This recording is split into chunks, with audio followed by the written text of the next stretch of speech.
Movie के start में हम एक छोटी बच्ची को देखते हैं और हम देख सकते हैं कि वो किसी छोटे से चैम्बर में मौजूद है जिसकी वॉल सीमेंट की बनी है। कुछ देर में उस बच्ची को होश आता है और वो खुद को उस जगह देखकर घबरा जाती है और मदद की आवाज देती है, मगर उसकी आवाज सुनने वाला कोई नहीं था। इतने में उस चैम्बर में सीमेंट भरने लगता है और वो बच्ची बहुत रोती है, बहुत चिल्लाती है, मगर उसकी आवाज सुनने वाला कोई नहीं था। थोड़ी ही देर में चैम्बर पूरी तरह सीमेंट से भर जाता है और बच्ची वहीं पर दफन हो जाती है। इसके बाद सीन 15 साल बाद दिखाया गया है। हम मूवी में मेन कैरेक्टर सैम को देखते हैं। सैम काफी इंटेलिजेंट और ब्राइट स्टूडेंट है। रिसेंटली इसने ग्रेजुएशन कंप्लीट किया। सैम काफी अमीर घराने से है और उसके डैड बड़ी कंपनी के मालिक हैं। उसके डैड उसे अपनी कंपनी में जॉब की ऑफर करते हैं। सैम को एक पुरानी बिल्डिंग का प्रोजेक्ट देते हैं उस बिल्डिंग को गिराने का। अगर उसमें सक्सेसफुल हो गई तो इसके डैड उसे अपनी कंपनी में पार्टनरशिप देंगे। सैम इस बात से काफी खुश हो जाती है क्योंकि ये उसका ड्रीम भी था। अब अगले दिन वो साइट पर पहुंच जाती है। सैम एक इंजीनियर भी है और उसे ये बिल्डिंग देखकर सब कुछ प्लान करना था,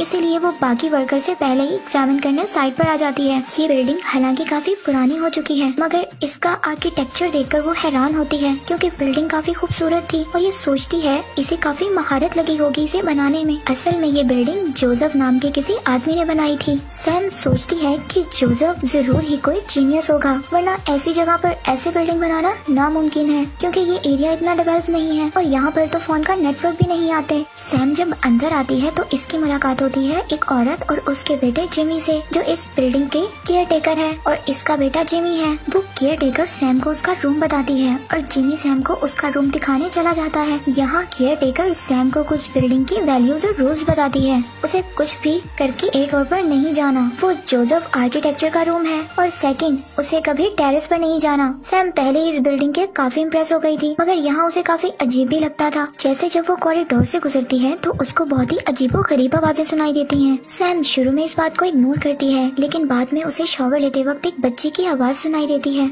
ऐसा लगता है कि जैसे उससे कोई बात करना चाहती है। रात को जब केयर टेकर खाना देने आती है तो सैम उससे पूछती है कि इस घर में कितने लोग हैं, तो केयर टेकर बताती है सिर्फ 4 और बाकी सारे वर्कर पहले ही जा चुके हैं। कुछ अपार्टमेंट्स के लोग तो अपना सामान छोड़कर ही भाग गए थे क्योंकि बिल्डिंग की राज जानने के बाद किसी की भी इस बिल्डिंग में रुकने की हिम्मत नहीं हुई। इस बात पर सैम थोड़ा हैरान हो जाती है कि ऐसा कौन सा राज है इस बिल्डिंग का। तो अब जबकि बिल्डिंग टूटने वाली है तो इस बात से क्या फर्क पड़ता है। सैम चुपचाप खाना खाती है और सो जाती है और फिर अगले दिन वो अपना काम शुरू करती है। सैम को बिल्डिंग के कुछ ऐसे पॉइंट्स को ढूंढना था कि बिल्डिंग खुद ब खुद प्लास से गिर जाए, लेकिन सैम जब बिल्डिंग की मेजरमेंट करती है तो उसे बिल्डिंग के डिजाइन में कुछ प्रॉब्लम्स नजर आती हैं। यहाँ पर दीवार के बीच में 16 फीट का फासला कम आ रहा था। सैम ऊपर जाती है टेरेस पर चेक करने के लिए। इसे इतना जवाब तो नहीं मिलता, लेकिन केयर टेकर के बेटे जिमी की सीक्रेट्स ठिकाना मिल जाता है। अब इसे पता चल जाता है जिमी इसलिए इसे ऊपर जाने से मना करता है। इसके बाद सैम एक शॉप पर जाती है और इंटरनेट से इस बिल्डिंग के बारे में कुछ मालूमात लेती है कि फिर उसे इस बिल्डिंग की एक डार्क हिस्ट्री के बारे में पता चलता है। उसे पता चलता है कि 1993 में इस बिल्डिंग से 16 लोगों की लाशें मिली थी और इसमें से एक इस बिल्डिंग का मालिक जोसेफ भी था और इसका मानना था कि इन सब के पीछे एक फैक्ट्री वर्कर का हाथ है। उसका बैकग्राउंड क्रिमिनल था, लेकिन वो वर्कर पुलिस को अब तक नहीं मिला। ऐसे ही ये केस भी कभी सॉल्व नहीं हुआ।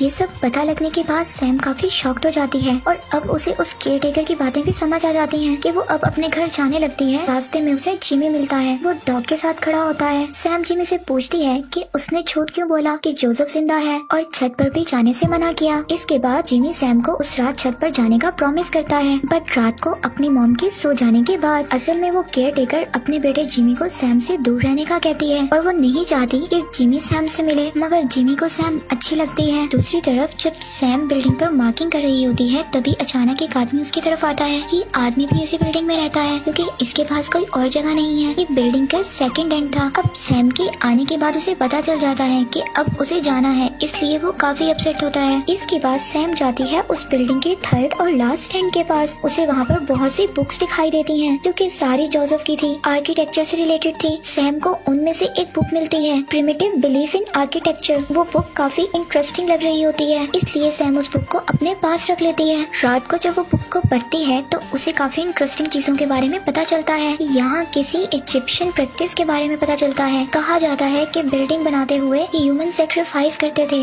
वो मानते थे कि इससे बिल्डिंग स्ट्रॉन्ग बनती है। इसके बाद जिमी डोर को नॉक करता है। वो उसे जोसेफ के अपार्टमेंट में लेने आया था और वो चलते चलते उसे बिल्डिंग की हिस्ट्री के बारे में बताने लगता है, लेकिन डिटेल्स में नहीं। पता चलता है कि जोसेफ पैसे के लिए नहीं बल्कि पैशन के लिए काम करता था। वो इतना